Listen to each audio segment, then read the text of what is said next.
Okay, magandang umaga po sa ating lahat. Tayo pitara po na sa gawain ng Diyos at tayo mag-aawit ang pagpupuri sa kanyang tangilang pangalan.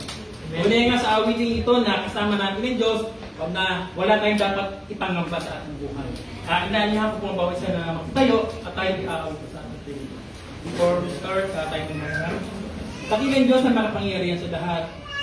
Sintong pa Diyos na kami ipapasalamat sa iyong kabutihan. Salamat Diyos na pag-aalaga mo sa amin na hindi mo kami pinagabayan, Lord God, sa kabilang ng struggles ng Diyos. And hindi ang ka sa amin, Lord God. Thank you for this day and for what you've been, Lord God. To praise you, to worship you, and to see you, Lord God. Ikit para sa iyo, Lord God. Thank you for this day in this great God. Ang call to worship was taken in the book of mga awit, 66:1 and 2. Sumigaw sa galak ang mga nilalang at purihin ng Diyos na mayroong kagalak. Wakas na mapuri sa kanya ibigay. Awitan siya, luwalhatiin siya. Amen, hallelujah, hallelujah. Awitin po natin ang kasama natin ng Diyos. Oh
gawain ito, Lord God, na pinagamit mo sa lugar na ito. Gawain ito, Lord God, na kayo po makita, Lord. At bawat gawain na yung pagkakapa, Lord God, ikukuha ang may taas namin, Lord, ang aming buhay, Lord God. Because of you, Lord God, kaya kami. Because of you, Lord God, kaya kami. Salamat sa iyo, kapatawaran sa amin, God.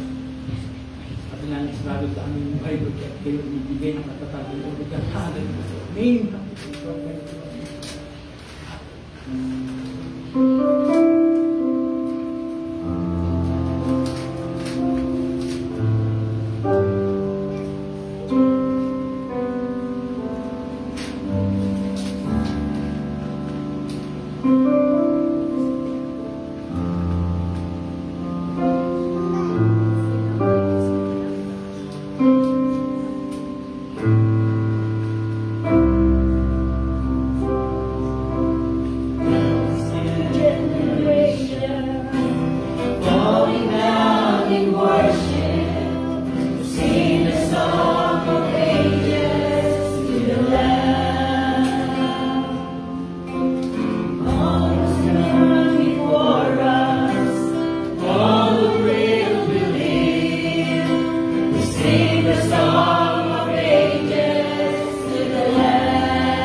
Panginoon, tunay po na kayo ay dakila, kayo ay mapagmahal,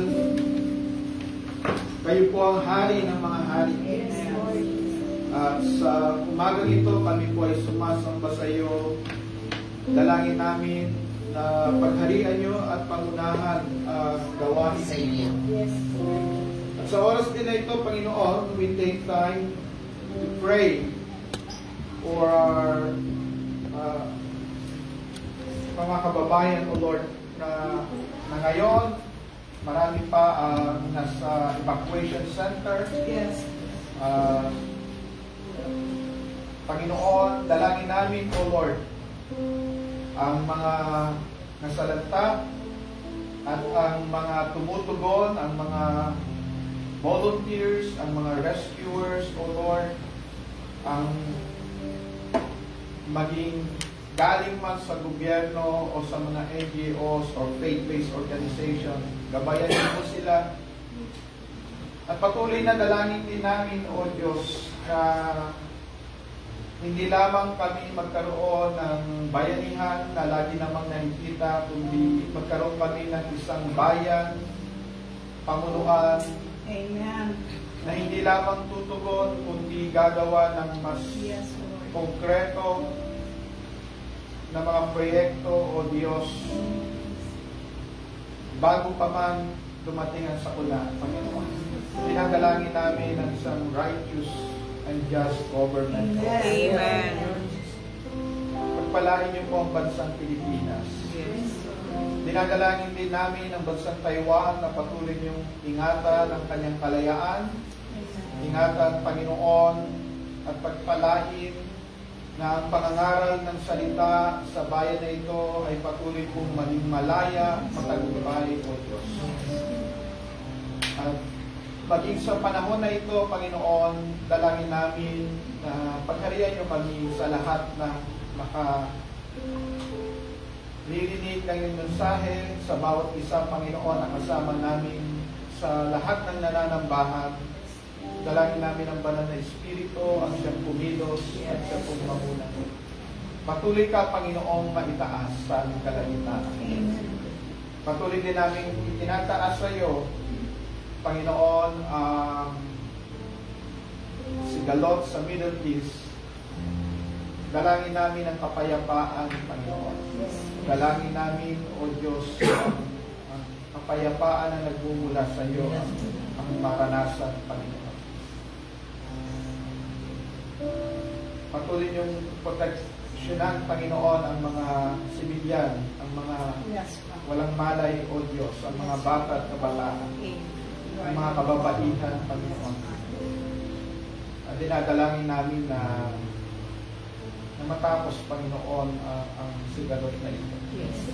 Patuloy ka, O Diyos, na maghari sa buhay po ng bawat isa. Panginoon, sa lahat ng panalangin ng bawat isa na narito, mga nababanggit o maaring panloob, dalangin ko po na hipuin niyo po ang buhay ng bawat isa na narito, bawat isa na maaabot, Panginoon, na kayo po ang Diyos ng himala, na kaya ninyong ipagkaloob ang mga bagay more than we could ask, more than we could imagine. At sa inyo ay wala pong imposible. Amen. Sa pangalan po ni Jesus. Amen. Amen.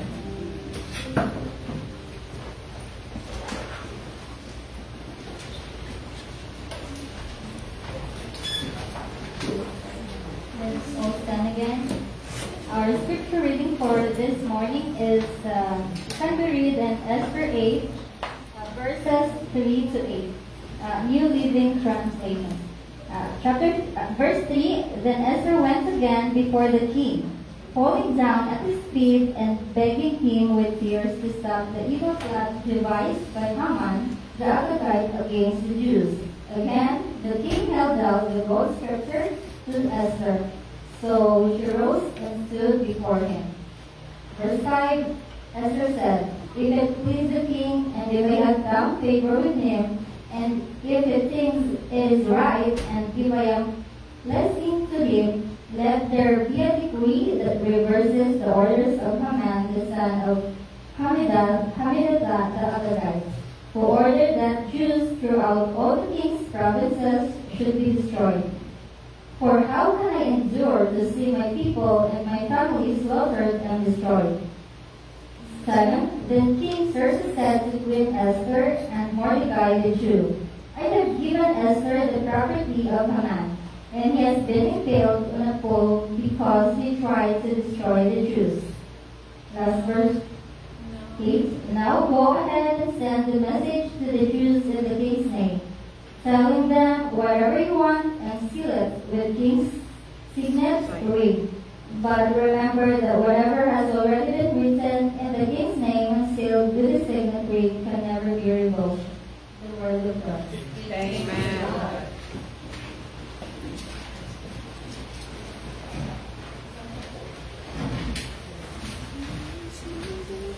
Good morning po. Good morning po sa lahat. We praise God na tayo po ay narito at nakakatipon. So, tayo naman ay nagpupuli, tayo pa rin ay nananalangin para doon sa mga kababayan natin na ngayon ay nasa mga evacuation center. Hindi man tayo pinasok ng bagyo dito sa Taiwan. Marami naman tayong kababayan na ngayon ay nagkilusan. At gaya ng ating pag-usapan ngayong umaga na ito, God is mighty to save. Ang Diyos pa rin ang nagliligtas at kayang magligtas sa atin. Nung bumabagyo, nakipag-ugnayan tayo sa mga kapatiran natin sa Cam Norte. Praise God, di naman sila ganong apektado doon sa Cam Norte, maliban lamang sa kuryente. No? Siyempre, yung hangin tubig. Meron naman tayong mga kasama, no? Meron tayong partner ngayon doon na nag-work doon sa Albay area under ng Philippine Children Ministries Network o sila naman ay Bicol Children's Ministries Network, no? Kung saan doon natin pinapagaan naman yung tulong natin sapagkat sila yung nasa ground, no? Sila yung nasa ground.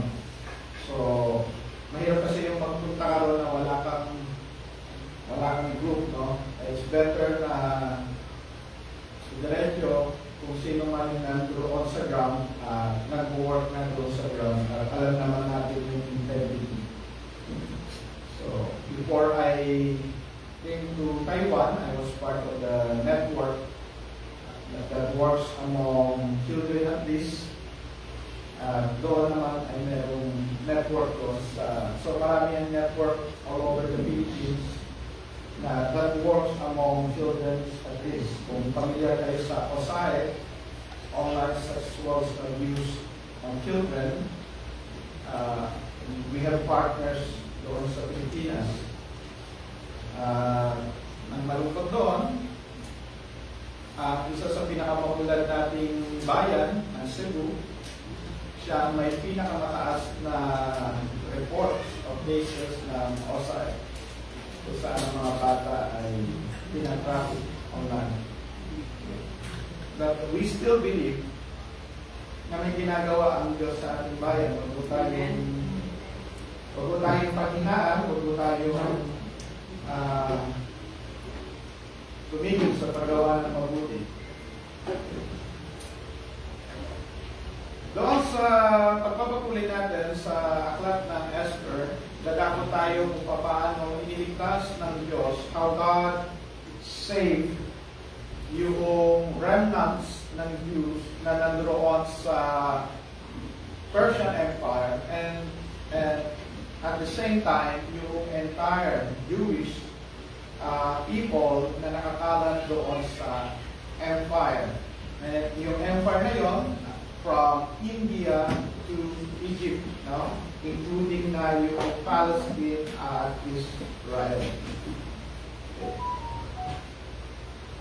Now, mahal ng Diyos ang kanyang mga anak. God's love His children and He delights in them. So He does not desire for any bad things to happen to us as His children. And He wants to protect us from harm. Makikita natin yung tema na yun sa entire Bible. That His love is comforting, that His love quiets our spirit, even in times of trials. And we could entrust to Him, we could securely rest upon Him in times of, even in times of calamity. And we declare that He is mighty, that He is powerful, and He is mighty to save. So, balik tayo doon, no? Sa binasa kanina, Esther again pleaded with the king, falling at his feet and weeping. She begged him to put an end to the evil plan of Haman the Agagite, which he had devised against the Jews. Then the king extended the gold scepter to Esther, and she arose and stood before him. Na yung pag-extend ng hari doon sa scepter, that means extending his favor. Dahil nga, nung panahon na yan,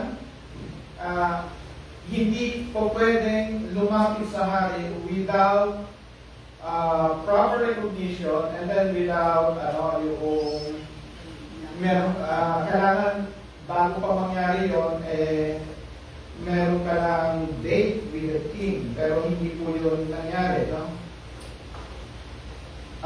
Dito nakikita natin how God prepares the heart ng hari before pa mangyari itong meet up ni Esther sa hari, no? Yung paglapit niya sa hari. Remember, 3 days silang nag-fasting, no? Nag-wail, nagsuot ng clothes na sakot, na symbolizing na sila ay nagpapakumbaba, symbolizing na sila ay nananalangin, symbolizing na wala kang magagawa kung hindi ka kikilos, Panginoon, no?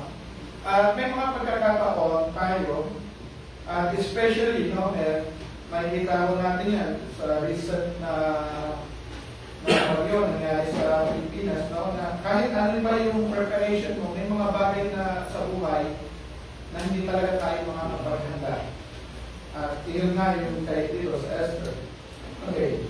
Sabi doon, if this is the king, she said, and if he regards me with favor and thinks it's the right thing to do, and he is pleased with me, let an order be written overruling the dispatches that Haman, son of Hammedatha, the Agagite, devised and wrote to destroy the Jews in all the king's provinces.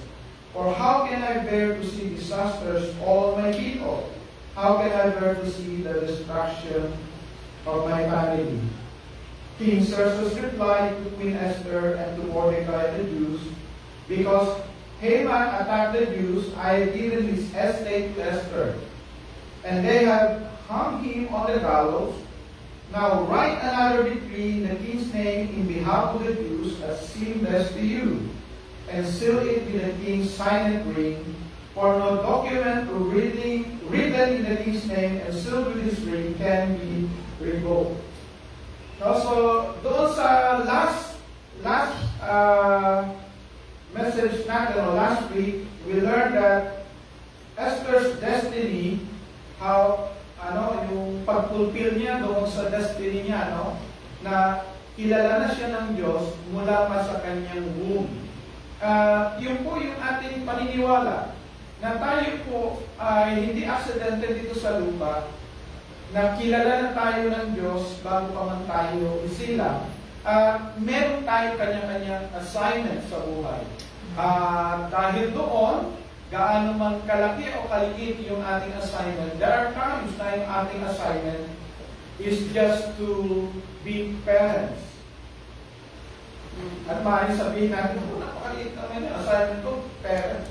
Now, si Mordecai ang naging tatay kay Esther at nag-prepare kay Esther para sa kanyang magiging role para maligtas ang mga Hudyo ng kanilang kapanahon. So, hindi mo natin kailangang malitin. Bakit po? Kasi nagsisimula doon sa formative years yung paghubog, no? Sa mga bata. Kaya napaka-importante ng magulang at pagiging magulang. Amen. Napaka-importante po yun. No? And then dito makikita natin how Esther approaches King Xerxes and places herself in his mercy. Asawa niya na siya. Tapos siya po ay reyna, but he, no? Pero she places herself doon sa mercy ng hari. Now dito, may hindi rin natin, no? Siguro ito pwede natin makuha na laging may pagkakaiba ang tao sa posisyon na kanyang pinahahawakan. Halimbawa, no? Ayaw man natin sa hari, pero because of the office of the king, dahil siya yung nandoon sa offices na yun, nagpapasakot tayo. Amen.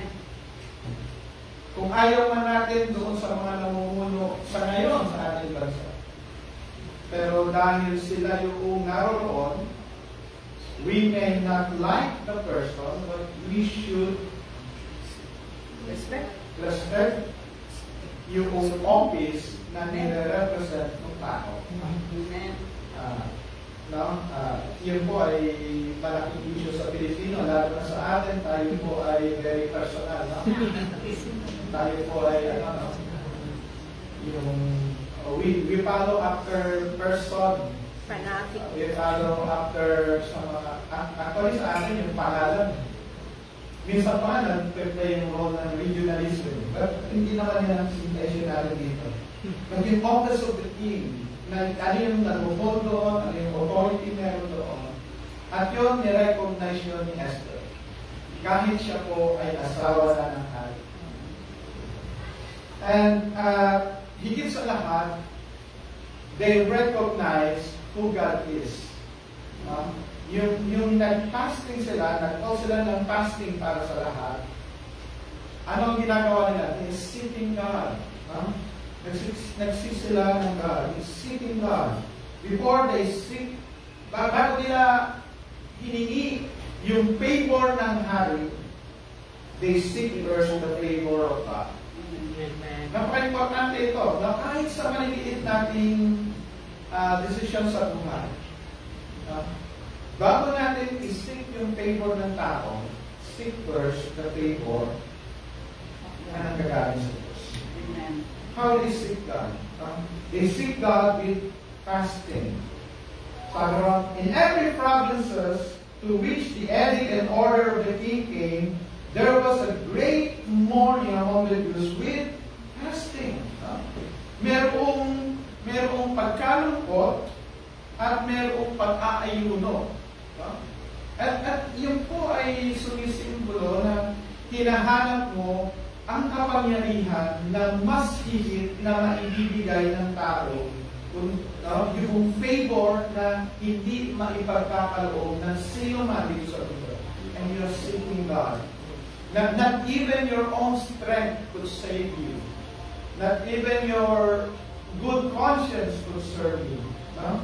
So in every province to which the edict and order of the king came, there was a great mourning among the Jews with fasting. Pangalawa, with weeping and wailing. No? Weeping and wailing. They weep. They wail. No? They weep and they wail. No? So, sila po umiyak. No? Sila po nagmakaawa sa Diyos. No? Hindi mo masama ang magmakaawa sapagkat ito po ay mas mainam. Mas mainam na hingin natin ang awa ng Diyos kaysa sa awa ng tao. Lagi na natin tatandaan yun. Mas mainam na umiyak tayo dahil saan? Sa paghingi ng tulong sa Panginoon, kaysa umiyak tayo dahil sa consequences na hindi natin hiningi ang gabay at tulong ng Panginoon. And there are times, no? There are times na nagbo-wail tayo. Bakit? Dahil hindi natin hiningi yung gabay ng Panginoon. Napupunta tayo sa maling desisyon. Napupunta tayo sa mga maling plano, maling trabaho, minsan sa maling person. Diba? And we weep and wail after. Pero napakainam na before things happen, we weep and wail to ask favor, to ask guidance, to seek His face. No? Dapat alam po natin ang iniiyakan natin. Na hindi tayo iiyak dahil mali yung ating desisyon, kundi umiiyak tayo upang malaman natin ang tamang desisyon. Amen. At how they seek God? They seek God with sackcloth and ashes. Noong panahon na yun, pag ikaw ay naglalagay ng ashes, no? Kasi yung ashes kasi, di ba? Ashes to ashes, dust to dust. Pinakikilala mo, bumabalik ka. Ito ang tunay kong kalagayan. Ako ay isang abo lamang at ginawa ng Diyos. No? Ako ay naririto, pero ako ay isang nilikha at babalik ako sa nilikha. At hihingi ako ng favor mula sa lumikha sa akin. Hihingi ako ng favor from my Creator. And this seeking God. Lord, alam ko na sa sinapupunan pa lamang, kilala mo na ako. Alam ko na hindi aksidente yung buhay ko, may maganda kang plano sa akin. Pero maraming pagkakataon na ang problema ay ako. Na ang hindrance sa magandang plano mo sa akin ay yung magandang plano ko sa sarili ko. Diba? Pero minsan mahirap makita natin yun, diba? Pero ganun yun eh. Ganun yung pagpapasakot sa Lord eh.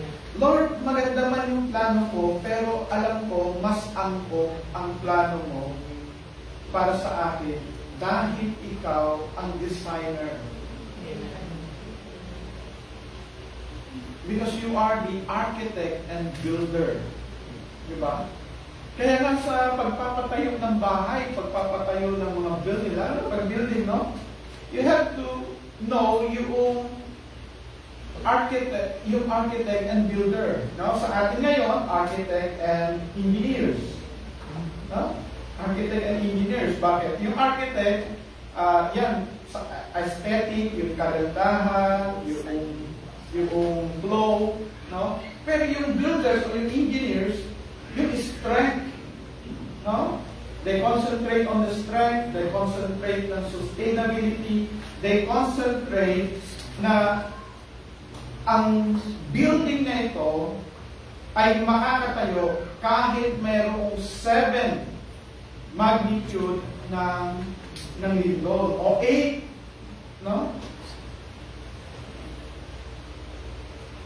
At ang Diyos ay ganoon.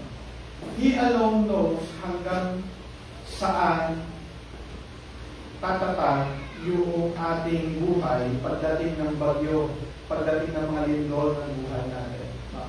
At kanina tayo magsisik ng guidance. Hindi sa atin, kundi sa Kanya na nag-design sa atin. Sa Kanya na nag-create sa atin. Sa architect and builder. Sa initiator ng ating faith. We seek God. With fasting, with weeping, with waiting, with sackcloth and ashes. Ano ba ginawa nila? No, ano pa yung makikita natin na nangyari dito? God hears the cries of the afflicted. Sabi nun sa Esther 8 verse 3, Esther again pleaded with the king, falling at his feet and weeping.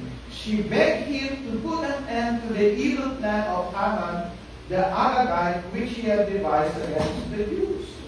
No? God can send deliverance. God can send freedom. God can send salvation from people na masama ang plano sa atin. Now remember, ang mga tao may mga plano yan eh. At hindi lahat ng tao maganda ang plano para sa atin. Yan people. Merong tao. Kaya nga minsan mahirap pagka masyado tayo makwento. Makwento tayo ng plano natin, makwento tayo masyado ng ating mga dreams and visions. No? Kasi kahit kapatid mo ay maaaring maging hostile sa iyo, dahil sila ay walang dreams and vision, ikaw ay may dreams and vision. At baka ibenta ka nila. Katulad ng ginawa kay Joseph ng kanyang mga kapatid. Alam niyo ba yun? Na hindi lahat ng tao gusto na malaman na mayroon kang pangarap. Hello? Dahil yung mga walang pangarap at plano sa buhay, ayaw na ayaw makarinig ng mga tao may plano at pangarap sa buhay. Ngayon, bakit galit na galit itong si Haman? Now, remember, si Haman, no? Nag-Haman, ang gusto niya, purihin siya ng mga tao. Pero, etong si Mordecai ay nanggaling sa istorya, sa linya nila Daniel, Shadrach, Meshach, and Abednego, na alam niya, no?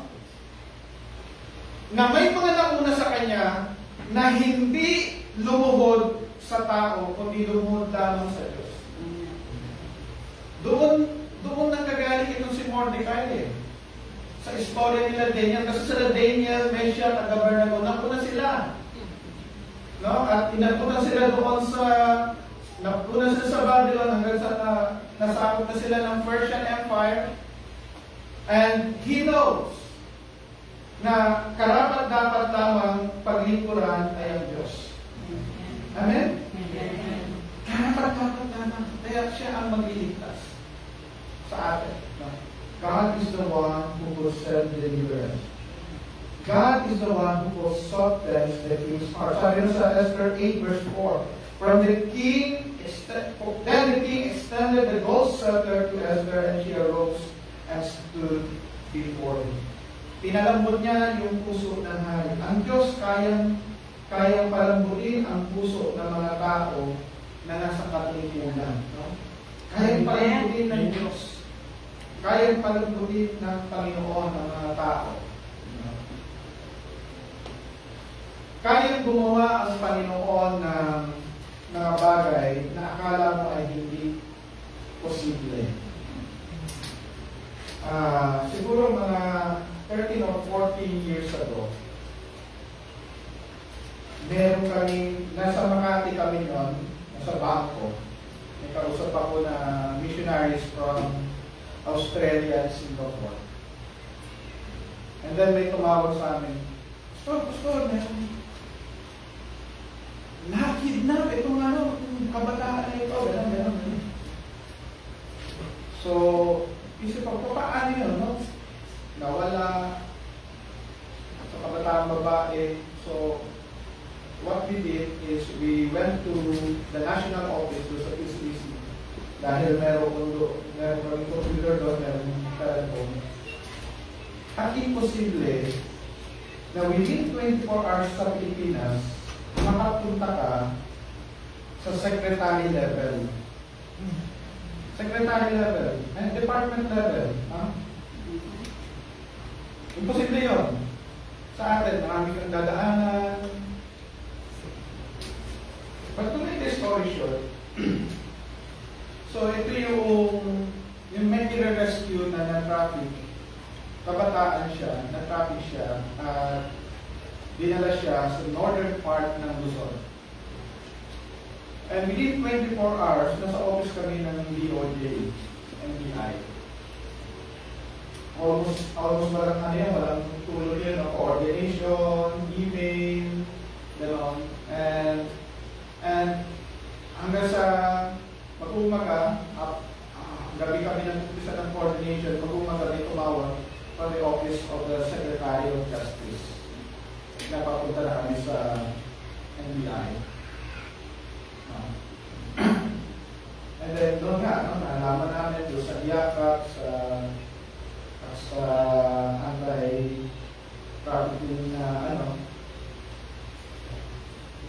at imposible yun. But mayroong kaparaanan ng Diyos. May kaparaanan lang ng Diyos. When we sent you doon sa within our network, we sent our emails. One of the emails went to someone sa Amerika. Yun sa Amerika, tinawagan yung secretary ng DSWD at DSWD kinonect sa Department of Justice. And God softened the hearts doon yung secretary niya. Ang mahirap yun, sabi niya, isa lang yan sa mga nawawala. Ang dami ngayon nawawala, di ba? Sa Pilipinas, dami nawawala. Tatlo yung reason na maaaring nawawala yung tao. Apat na reason yung nawawala yung tao, kakabataan. Una ay naglayas, nagtanan. Pangalawa ay bigit na traffic. Pag maganda, napupunta sa white slavery. Pag hindi, sa forced labor.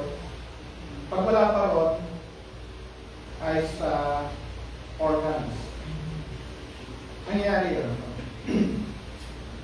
So yun, nangyari yun. And siguro, within 3 days, nagkasana ng within 24 hours, nagkasana ng paano ma-rescue yung kabataan. So in a matter of 3 days, nakuha na yun. Pero nangyari yun, sa second day, yung cellphone signal ay tumatakbo. Kasi check nila yung cellphone signal eh. Pero naman tayo nun eh. Kaya muli siya ng tawag. So, yan, tumatakbo. And then hanggang sa nakuha na yung kabataan, kasama nung nag-recruit somewhere in Quezon City.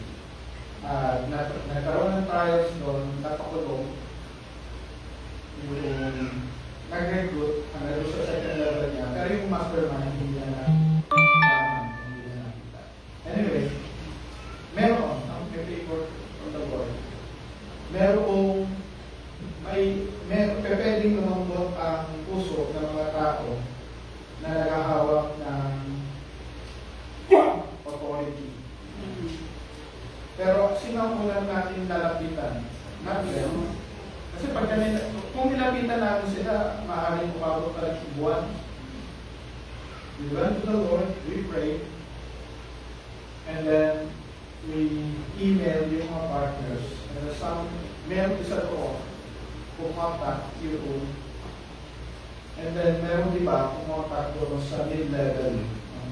At dahil meron pumatak doon sa mid-level, meron pumatak doon sa taas, ay na-rescue yung bata.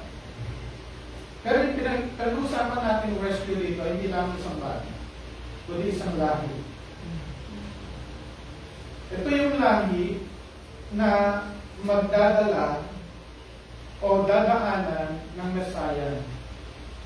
Kaya napaka-importante ng istorya na ito kasi ang atake dito ay hindi atake against kina Esther at kina Mordecai, kundi sa kanya na ipapanganak bilang Messiah, si Jesus Christ. At yung kakaiba pa rito sa Esther, hindi natin makikita dito yung word ng God. Hindi rin natin makikita si Esther na nagsasabi ng kanyang faith. At dito makikita rin natin, palaging sinasabihan siya ni Mordecai, huwag mong sabihin na Hudyo ka. At yun ang kakaiba, no? Pero laging merong kakaibang pagkilos ang Diyos sa bawat individuo. Kaya hindi naman natin pa pwede sabihin na, oy, basta mananampalataya, maingay ka. Nag-focus ka lagi ng verses. Hindi ganun lagi no? Hindi mo natin matatantya yung tao sa kanyang mga sinasabi at mga ginagawa dahil maaari kaya katahimik ngayon, ihahanda ka ng Diyos sa isang malaking misyon na tanging ikaw lamang ang magagawa. At yung si Esther, inihanda ng Diyos sa matahimik na paraan, gradual, no? Unti-unti, inihahanda siya. Dahil yung kanyang gagawin, siya lang ang makagagawa sa panawagan niya. Nabuang natin. Bawat isa po sa atin, may pagkilos at paggawa ng Panginoon. Hindi mo tayo manufacture sa isang malaking pabrika. May pabrika? Lahat ng nakahulma sa iisa. Di ba? Nakahulma sa iisa. Di ba? Hindi ganoon ang Diyos. Hindi tayo nakahulma sa iisa lamang. No? Bawat isa sa atin ay may espesyal na pagkilos ang Diyos. Amen. Okay. Ano naman makikita natin dito? No? So, gumalaw ang Panginoon, siya lamang, si Esther lamang yung ginamit doon, and then, makikita rin natin na ang Diyos ay nananago sa bawat mananampalataya. Tingnan mo natin yung pangako ng Panginoon. God's promises for protection. For refugees, for those who take refuge kay God. Sabi doon sa Psalms 5:11, but let all who take refuge in you be glad. Let them ever sing for joy. Spread your protection over them, that those who love your name may rejoice in you. Those who love your name may rejoice in you. No? Na ang Panginoon nag-spread ng protection sa atin. Nagpo-protect sa atin ang Panginoon. At ang isa doon sa protection na ginawa kay Esther ay yung pagtago ng kanyang identity muna. Di ba? Yeah. Nakikita natin sa buong Esther, huwag mong ipaalam na ikaw ay Hudyo. Hindi pa alam ni Mordecai na magkakaroon ng threat si Haman. Wala pang threat. Pero from the start, sinasabihan niya, huwag mong ipaalam kung ano ang iyong tunay na identity. And it's part of protection. Yeah. Amen? Parte ng protection ng Lord. At yun, no? Sa ating mga kapatid na naroon ngayon sa Persia, alam niyo ba, na ayon sa pag-aaral sa missiology, sa panahon natin ngayon, na ang Iran ang may pinakamaraming Christian conversion. To this day, maraming mga Iranians ang kinakaugnay ng Panginoon at maraming mga Iranians ang nakakilala sa Panginoon. No? Pero, hindi nila pinapublic yung faith nila dahil anytime pwede silang ulihin, pwede patayin. No? Pero, naroon po yung mga data na nakukuha from mission agencies. As we take refuge kay Lord, meron siya promise of protection. Sa atin, na ginawang righteous na Panginoon, may protection coming from the Lord. Sabi ito sa Psalms 34 verse 17, the righteous cry out and the Lord hears them. He delivers them from some of their troubles. From one of their troubles. Ang sabi doon, He delivers us from all. From all our troubles. Ang Diyos, nililigtas tayo. Tinutulungan tayo sa lahat. No? At dito po, napakainam po na ang pinangahawakan natin yung salita ng Diyos. Hindi yung ating karanasan, hindi yung ating nalalaman, but the Word of God. Once we cry out, once we humble ourselves, once we seek God, He hears us. He delivers us from all our troubles. So, tingnan mo natin itong Psalms 91. Basahin ko lamang po. He who dwells in the shelter of the Most High will rest in the shadow of the Almighty. I will say of the Lord, He is my refuge and my fortress, my God in whom I trust. Surely He will save you from the fowler's snare and from the deadly pestilence. He will cover you with His feathers, and under His wings you will find refuge. His faithfulness will be your shield and rampart. You will not fear the terror of night, nor the arrow that flies by day, nor the pestilence that stalks in the darkness, nor the plague that destroys at midday. 1,000 may fall at your side, 10,000 at your right hand, but it will not come near you. You will only observe with your eyes and see the punishment of the wicked. If you make the Most High your dwelling, even the Lord who is my refuge, then no harm will befall you. No disaster will come near your tent, for He will command His angels concerning you to guard you in all your ways. They will lift you up in their hands so that you will not strike your foot against a stone. You will tread upon the lion and the cobra. You will trample the great lion and the serpent. Why? Because He loves me, says the Lord, I will rescue Him. I will protect him, for he acknowledges my name. He will call upon me, and I will answer him. I will be with him in trouble. I will deliver him and honor him. With long life will I satisfy him and show him my salvation. Amen. In short, God is with us. So He is with us. Doon sa journey ni Esther, ni Mordecai sa Persian Empire, hindi sila iiwan ng Diyos. Hindi sila pinabayaan ng Panginoon. At tayo man, saan man tayo ilagay ng Panginoon, lagi natin tandaan that the securest place, the most secure place, is in the hands of God. Yung naroon tayo sa sentro ng kalooban ng Diyos. Huwag po tayong magpakulong sa sinasabi ng tao. Huwag po tayong magpakulong sa idea ng tao.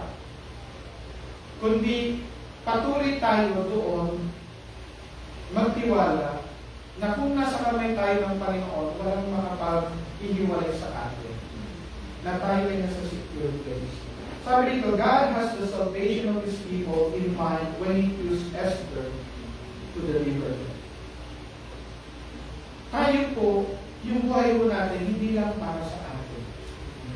Pinili tayo ng Diyos not only for our personal benefits, kundi para sa kabutihan ng marami.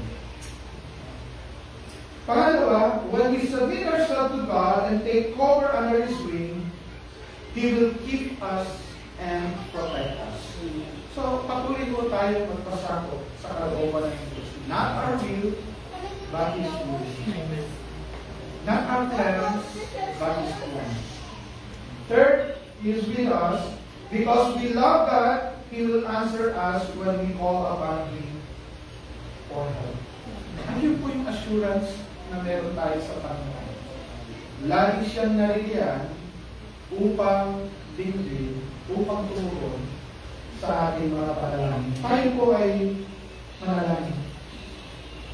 Panginoon, dakilang Diyos, napakalaki ng pag-ibig mo sa amin. You are mighty to save, O Lord. Hindi ka nagkulang at hindi ka nagpapalo.